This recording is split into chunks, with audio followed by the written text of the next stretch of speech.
They still struggle to explain what happened to Michael Grant, because according to every medical standard known to science, he should not have survived, not for minutes, not for hours, and certainly not for an entire day yet, on the morning of October 18th, 2019. Michael was found unconscious on the floor of his apartment, with no detectable pulse, no measurable blood pressure, and no cardiac electrical activity registering on emergency monitors.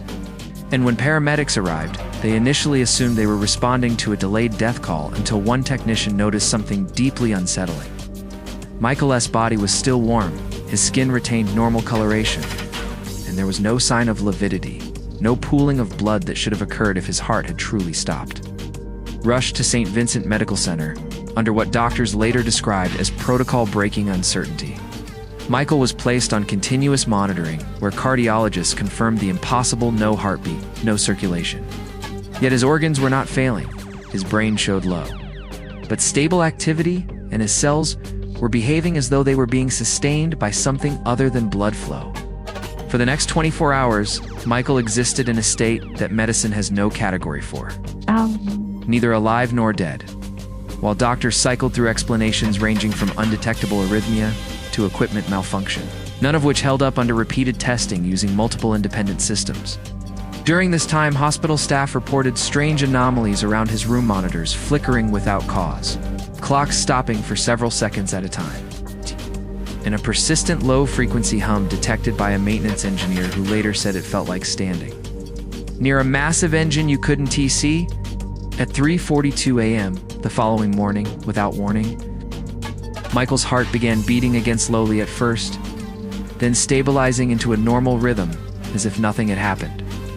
And when he regained consciousness hours later, his first words unsettled everyone present. He asked why the doctor in the blue tie had been arguing near the window, even though that doctor had not entered the room while Michael was conscious.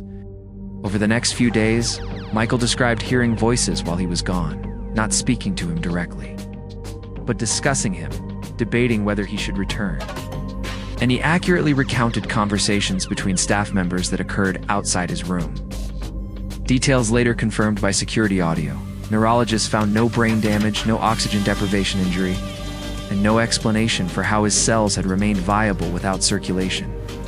And when researchers reviewed continuous IG data, they noticed something chilling the moment Michael's heart restarted, coincided with a brief, sharp spike in brain activity resembling sudden synchronization, as if multiple systems had snapped back into alignment at once. The case was quietly documented and restricted from public discussion, but leaked notes reveal one doctor's handwritten comment still circulating online today. Physiology temporarily suspended, mechanism unknown. Michael was discharged weeks later and has since lived a relatively normal life, though he claims that since that day, he no longer feels time, the same way experiencing moments where hours seem to vanish or stretch unnaturally long. And he refuses to wear watches because, according to him, they stop working within days. Skeptics argue the case represents an undiscovered medical edge case, a rare form of suspended metabolism. But no laboratory has been able to replicate or even define it, and the question remains unresolved.